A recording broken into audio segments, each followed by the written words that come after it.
Swayam Prabha. Digital India. Educated India.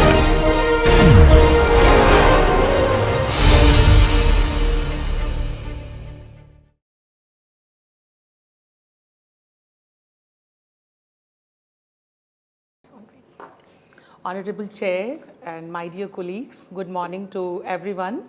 At the very outset, I would like to acknowledge my debt of gratitude to Robin ma'am and Brent sir for their reviews, comments, which really helped in shaping this paper, my ethnographic profiling of the Anglo-Indian community in Ranchi.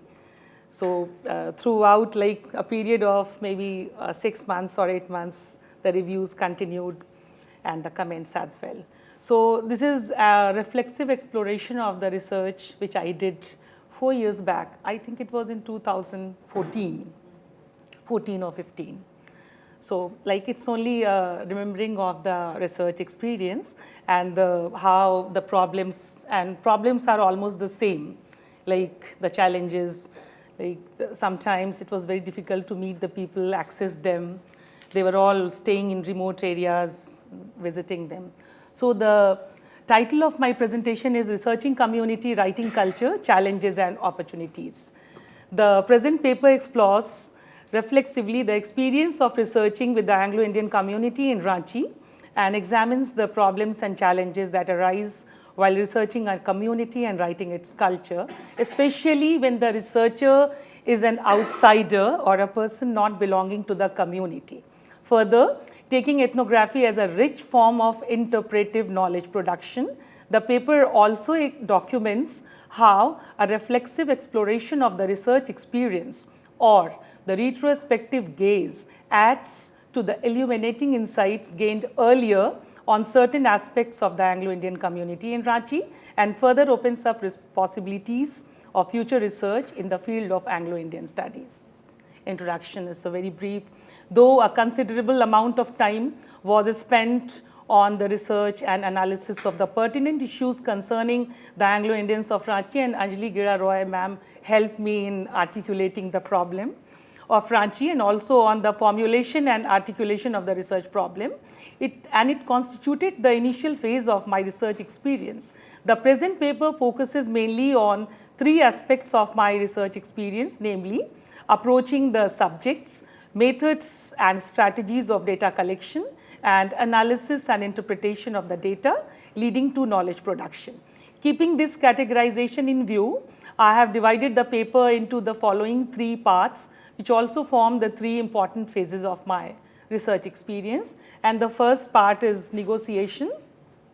In this section, I would focus on the importance of an appropriate link that would serve as an important tool in introducing familiarity and generating intimacy with the subjects, elements which I feel are necessary in conducting research with human subjects.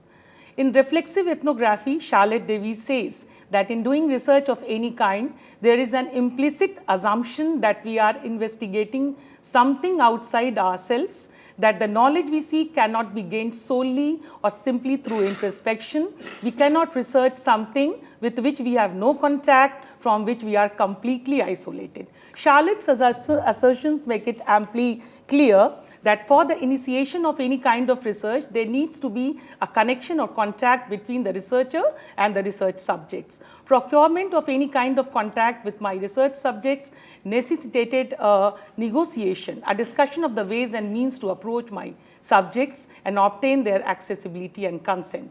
In addition, since a grasp of what we seek to understand is always mediated by the positionality of the inquirer, my status as an outsider, as a person not belonging to the Anglo-Indian community, further problematized my ethnographic research. So I was a person not belonging to the community, so I had to face more problems than the problems probably you might have faced in like.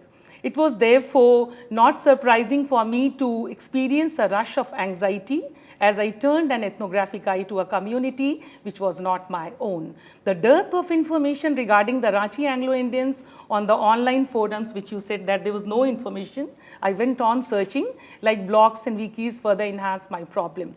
But as Alan Savonka says, understanding requires analytical movement, not stasis. And it forces the recognition that we only understand from a point of view that reflects our social, cultural, historical, affective location. It was the recognition of these considerations which prompted me to avail the historical, cultural, social, and affective location of my workplace, the institution in which I work, and that is a missionary institution run by the sisters.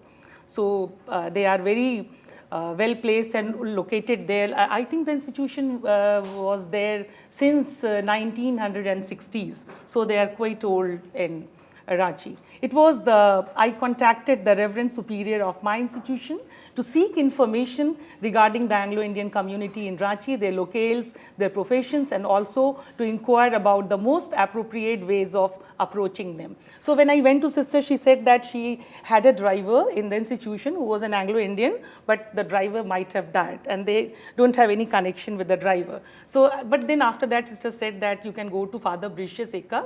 He's the superior of St. Xavier's School, Ranchi, and father has got Anglo-Indian teachers in the school, and there are also the president of the Anglo-Indian Association is also very close with father. So I approached father.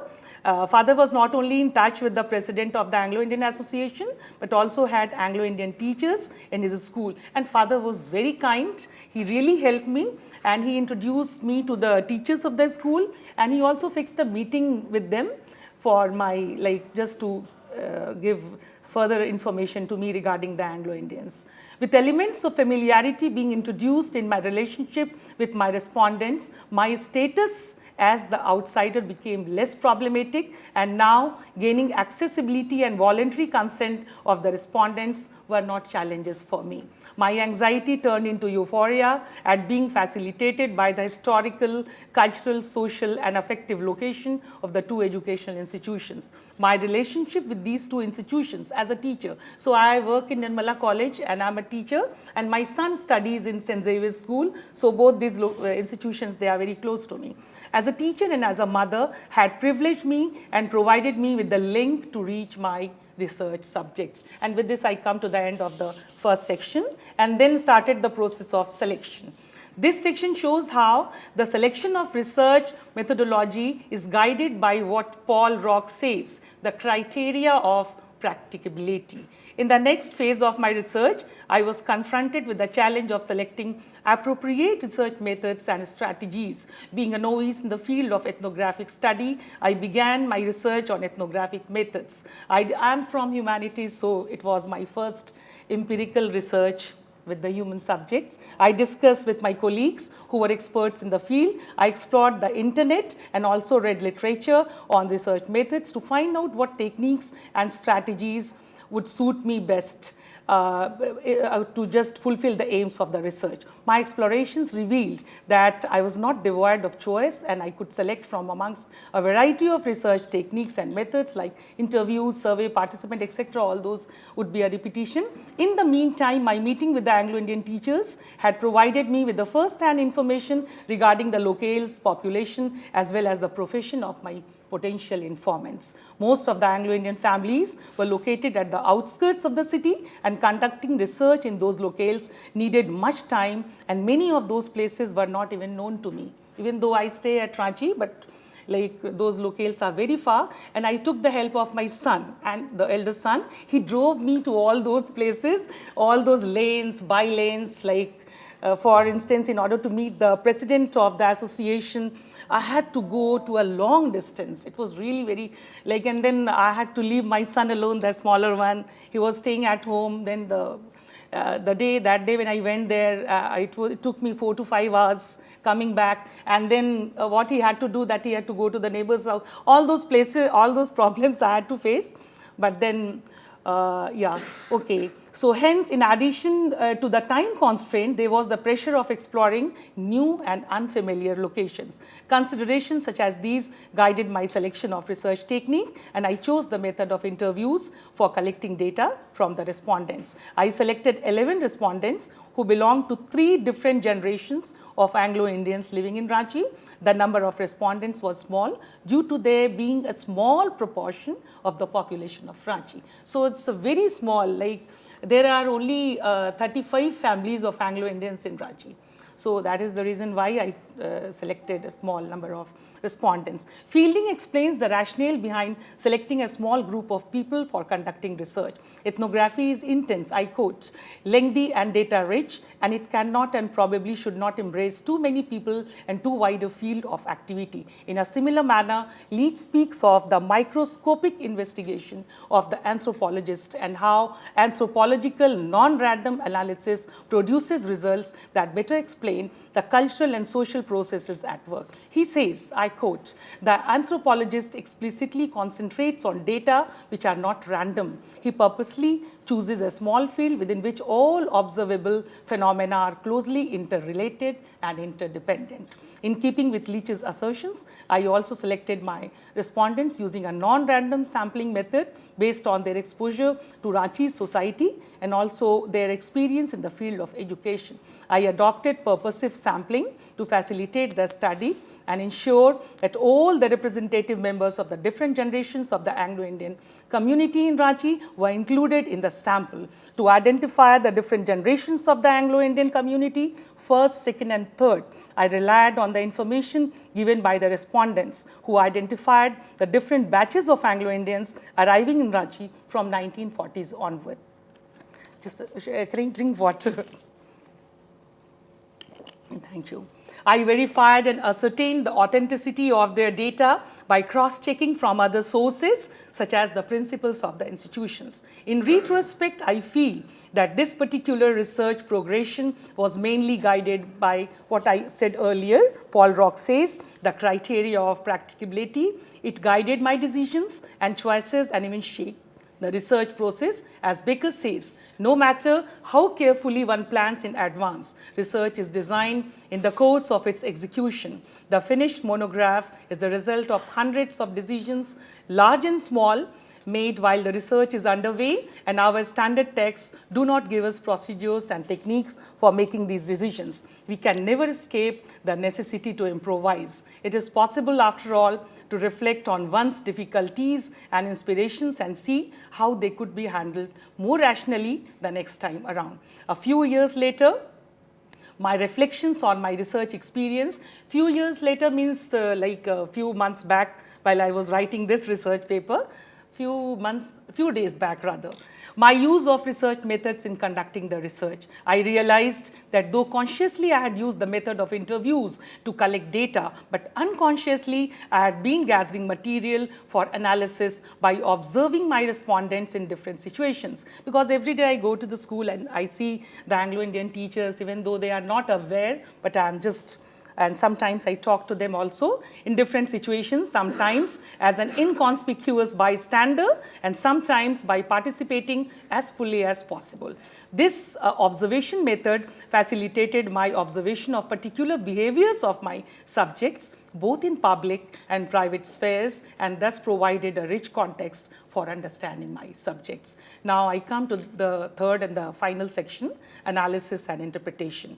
Interpretation is not limited. This particular section shows that interpretation is not limited to a particular research phase, but takes place even retrospectively, possibly a long time after the research has been completed. Part of the challenge in my research was analyzing, interpreting, and translating the data into theory. As the research process unfolded, new sites were gained, revised, and even reinterpreted. The ultimate goal was to distill from the collected data the core concepts and the issues around which I had to build my theory. The words of my informants and the issues raised by them played a crucial role in shaping my interpretations and even formed an important part of my conclusion. I have mentioned the interviews in conclusion as well, if you remember. So whatever they said, I mentioned those things only. The specificities of their language use, their behavior, their way of interaction, their dialogue delivery, their performance of rituals provided illuminating insights regarding their identity and culture.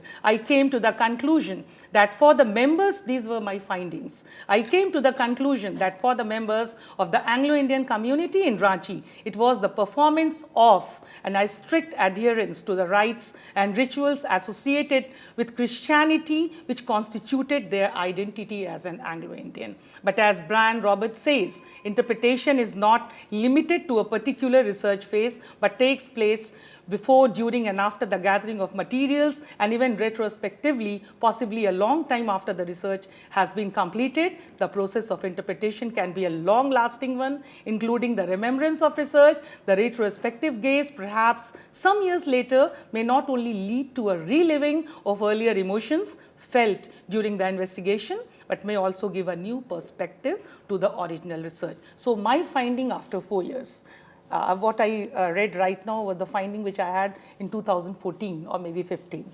A reliving of my past research experience allowed me an enhanced clarity of vision. I was able to perceive things which I had missed earlier. I could see clearly the things which had enabled my subjects to maintain a distinct Anglo-Indian identity and also given a uniqueness to their culture. And then I just remember now that Brent asked me how you are able to say that it's because other Christians are also there, they are also following the rites and rituals of Christianity. How you can say that there are unique Anglo-Indianness, how does it come? So it is now when I reflected and my investigations continued, I continued to ask my colleagues, they were tribal Christians and the people over there. It was the purity in their performance of rites and rituals associated with Christianity. Despite their hybrid existence, their ability to adjust, their integration in the mainstream society, it is the purity in the performance of their rites and rituals which has enabled them to preserve and maintain their distinctive Anglo-Indian identity and culture. The Anglo-Indians of Ranchi have not succumbed to the influences of the dominating culture as far as their religion is concerned. Their religious practices, customs, and performances remain pure, untainted, and free from any external influence, any binarism or duality which creates for them a unity of experience or oneness of feeling and forms the basis of their Anglo-Indian culture. I reached this conclusion only after I had compared them with the other Christian communities of Ranchi. So I asked my colleagues, like in marriages are performed in the churches, okay, but then when after the marriages they come back home, again it is performed according to the tribal rites. This is what they told me. Okay, so like, and then again they told me that there are Bethia Christians, several communities of Christians, tribal Christians. Bethia Christians said that marriages are performed in the churches, right, according to the Christian rites and rituals. But when they come back home, it is being performed according to the Bihari, that system. They have the same, all those. So there are two different things. The duality is there. So I reached this conclusion only after I had compared them with the other Christian communities of Ranchi. I came to know and I even observed that the rites, rituals, and customs of the other Christian communities of Ranchi had been influenced by those of the dominating culture. So like instances of tribal Christians and like they had the marriages and all those things, I'm not citing over here because of the paucity of time. In conclusion, it can be said that a good research is a thinking person's game. It is a creative and a strategic process that involves constant assessment, reassessment to grasp the subject's point of view and draw authentic conclusions regarding their lives and culture. And these conclusions further represent points of departure, pathways toward possibilities of future research in the field of Anglo-Indian studies. Thank you.